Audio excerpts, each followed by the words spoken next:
I've just watched a video that was put up online a few days ago by Stand Up to Racism. This wasn't covertly recorded. This was their own video. They made a video with some far left scumbags, for want of a better word. I should probably come up with better vocabulary than that. But they came up with a video. They recorded it themselves at a Zoom meeting and they put it up online. They're supporting unlimited immigration to Britain and political violence.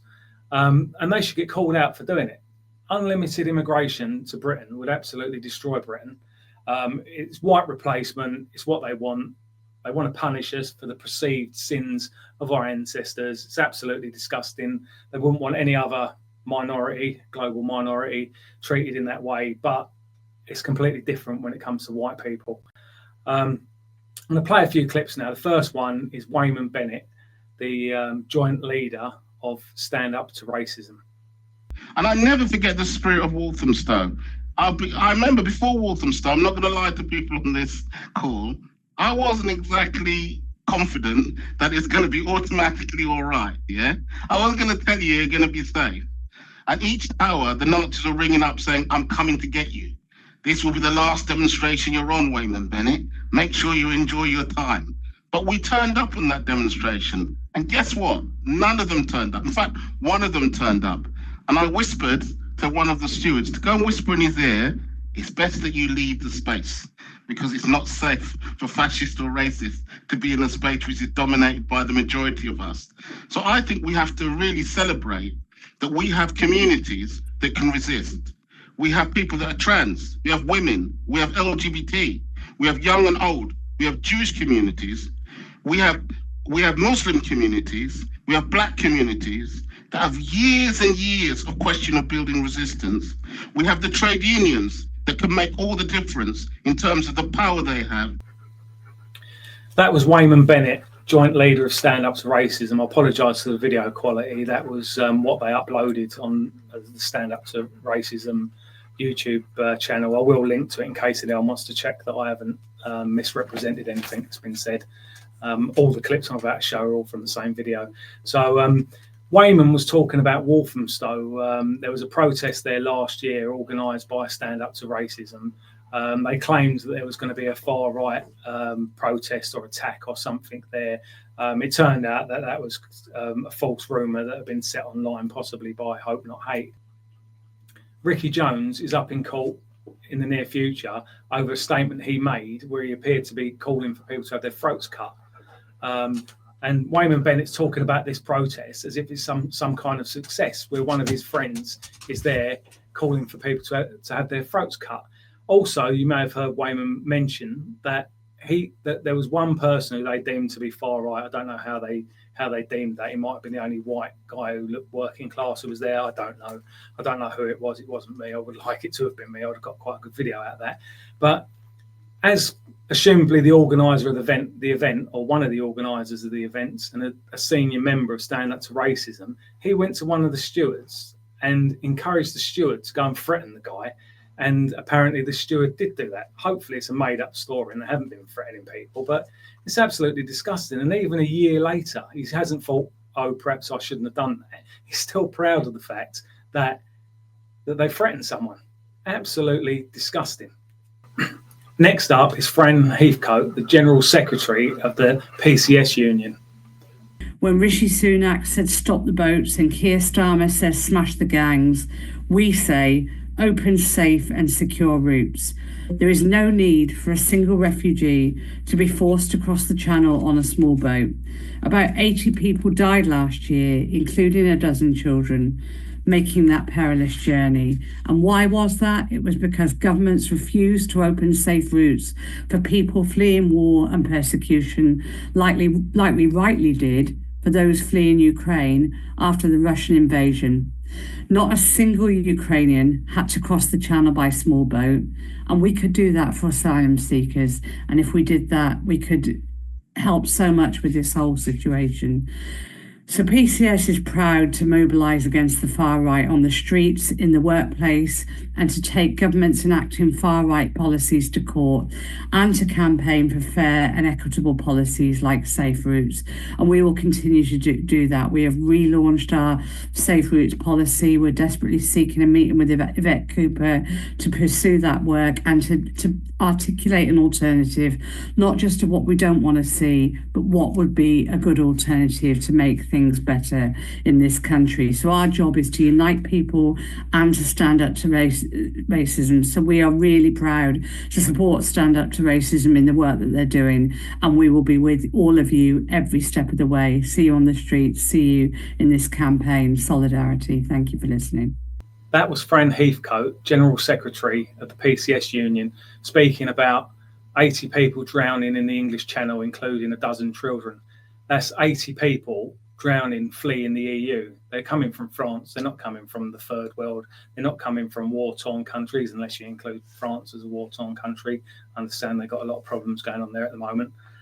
She calls for safe routes, assumably for all refugees and asylum seekers, because if you only did it for a few of them, there'd still be people crossing in the small boats. So I'd just like to put that in perspective, because a lot of people probably don't understand the figures. I just had to quickly look them up. I know them roughly, but I just had to look them up quickly just now. There are currently around 36 million refugees in the world. If you include displaced people that are still within their own country, you're looking at 123 million people. That's 123 million people that a lot of them would like to come to Britain. And if you just open the doors to as many as wanted to come, it would completely destroy our country, would completely destroy Great Britain, which is what these people want.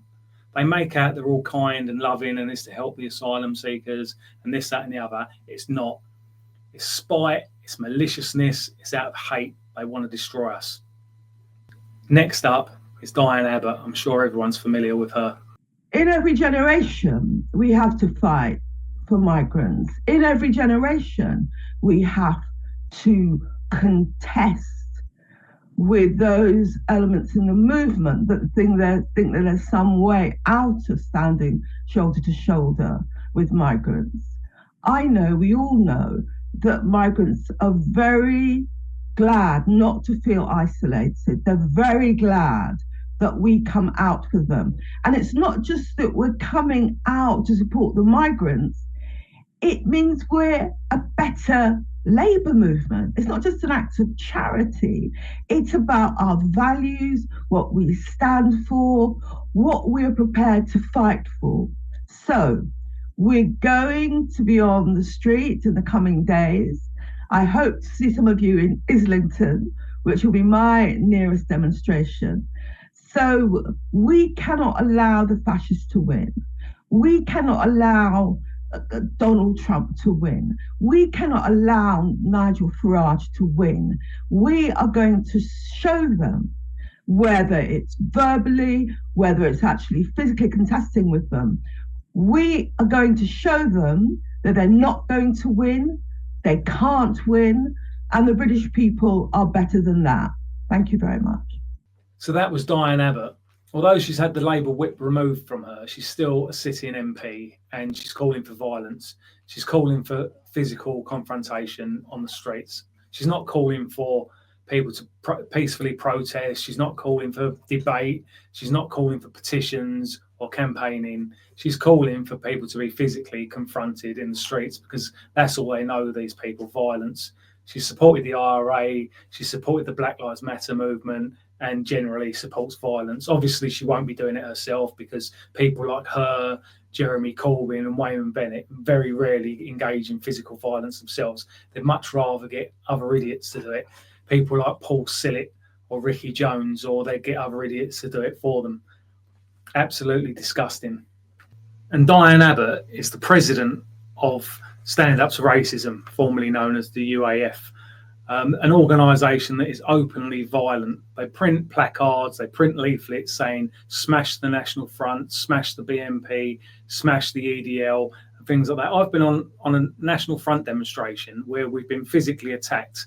We've had people push past the police, come straight at us, throwing punches at people, Fortunately enough, nobody was seriously hurt. Our security done a good job of dealing with them, and they were sent on their way. A few of them were arrested by the police. But the whole time that was taking place, there was a vile woman from Stand Up to Racism chanting over the megaphone, "Smash the National Front, smash the National Front," while we were being physically attacked.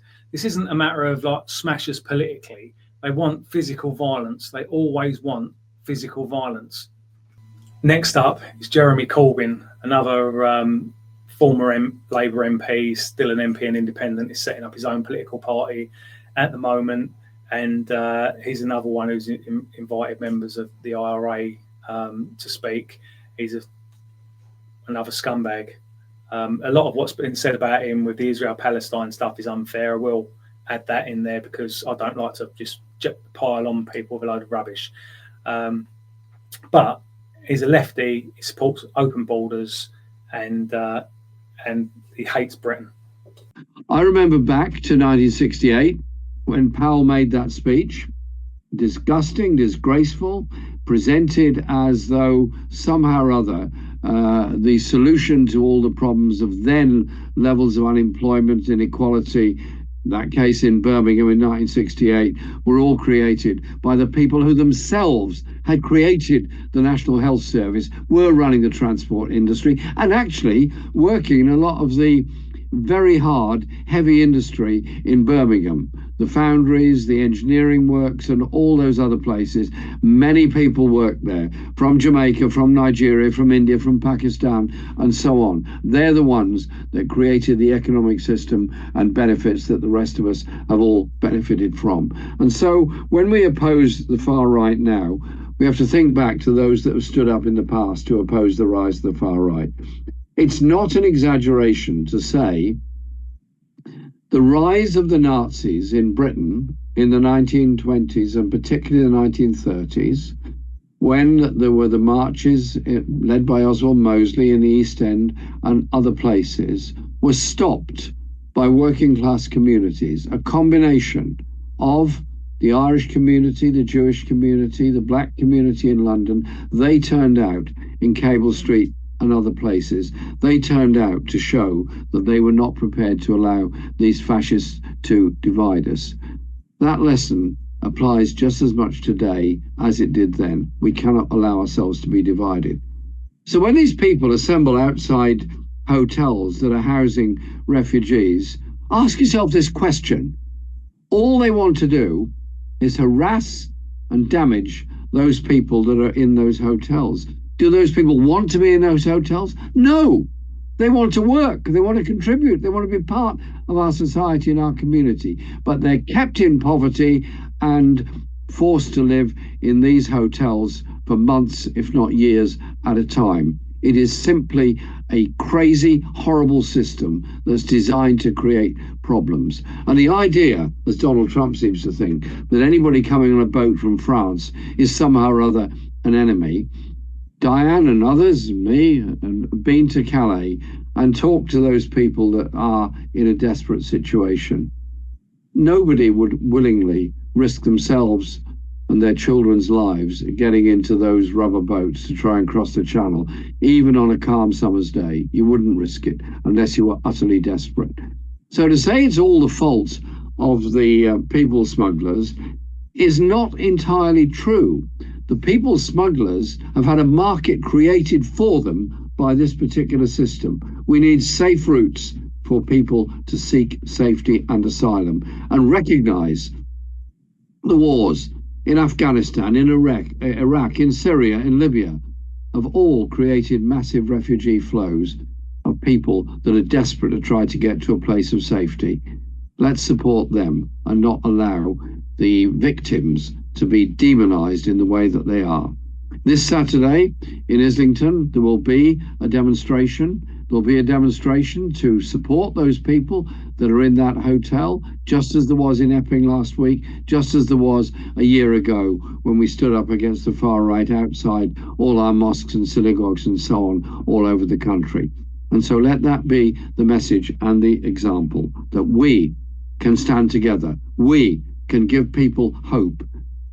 And from that hope, comes the unity of communities to deal with all the other economic and social issues that we face in our society. Thank you, Stand Up to Racism. Thank you, all those trade union leaders that have been on the call tonight. Thank you, obviously, to my colleagues such as Diane, who's spoken so brilliantly tonight. Together, we can defeat the far right, we can defeat the fascists and offer hope of something different. A policy that redistributes wealth and power in our society, that deals with the social problems people face and give young people real hope in their unity. Thank you very much. So that was Jeremy Corbyn, former leader of the Labour Party. First point I'd like to make about the rubbish he just spoke was about migrants supposedly creating the NHS and the economy and things like that. It's absolute rubbish. If the truth be known, the National Health Service was created by old white men. Many of them have been slave traders or various other people that the likes of Jeremy Corbyn and Diane Abbott hold in utter contempt. They took their money, and whether they did it when they died or while they were still alive, they invested that money, they donated that money, they built hospitals and almshouses and all the hospitals that existed. There were hospitals long before the NHS, and many of them were funded by white slave owners. All the Labour Party did was nationalise these hospitals and then take taxpayers' money to invest in them. And they didn't even invest that much money. The NHS didn't become great until Enoch Powell, who he also mentioned in that, until he was the health minister, and he brought about large amounts of government funding, of taxpayer funding, to properly finance the NHS. So the NHS, rather than being created by the Labour Party and by immigrants, as people like Corbyn like to make out, it was created by old white men like slave traders, like people like Thomas Guy and people like that who donated their money. He says that people like himself and Diane Abbott have been to Calais and they've met these people and that they want to contribute and they want to help our society and they want to work and things like that. Is he vouching for all of them? You know, are they all wonderful people? Has he checked them all out? Absolutely not. He has no idea who they are. He knows no better than I know who these people are without even going there. I've met a few of them over here. Again, they're not going to tell Jeremy Corbyn, they're not going to say, oh, we want to go there to go and rape a load of white girls, we want to commit terrorism, we want to get revenge for what's happened in our countries, this, that and the other. They're not going to tell him that. They're just going to say what they think he wants to hear. And even if they did tell him that, he'd probably just cover up for him or treat it as an isolated incident. He wouldn't report that back, would he? Because it wouldn't suit his agenda. Again, saying that people wouldn't go on the boats even in a calm day if it wasn't absolutely necessary. I've already said in this video, and I've said lots of times before, so have other people, they're fleeing France, they're fleeing the EU.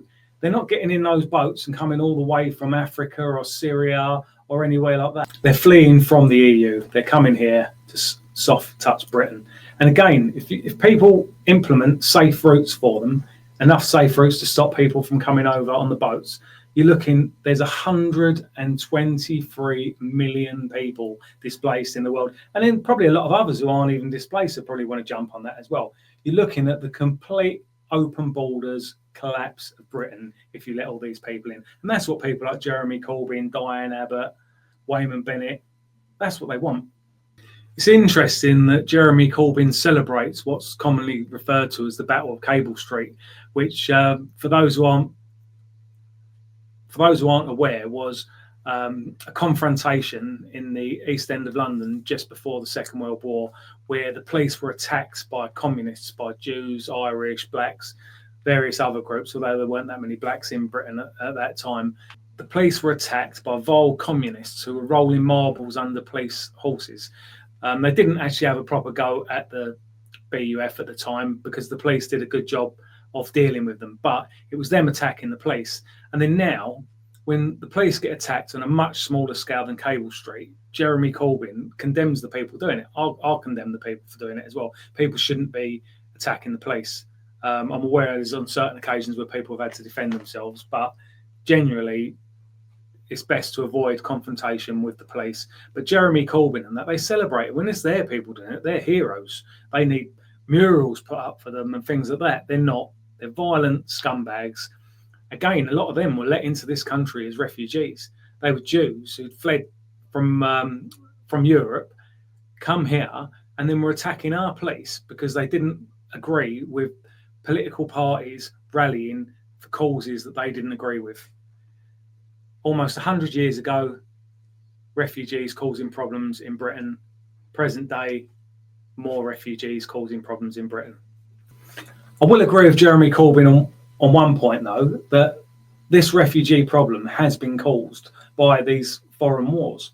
And it should be people like Tony Blair and George Bush and David Cameron, Barack Obama, and people like that. They should be held to account. There should be warrants out for these people's arrests. They should be questioned, and if deemed necessarily, put on trial, and if found guilty, they should be dealt with appropriately. That's all I'm going to say for now about that, appropriately. That's the end of the video. Again, I'll put a link. If anyone doesn't believe what's been said in this video or thinks it's been misconstrued, I'll put a clip to the whole video, but it's about an hour long, and I wouldn't recommend that anyone actually watches it. But if anyone wants to, it's there for them to watch. Thank you very much.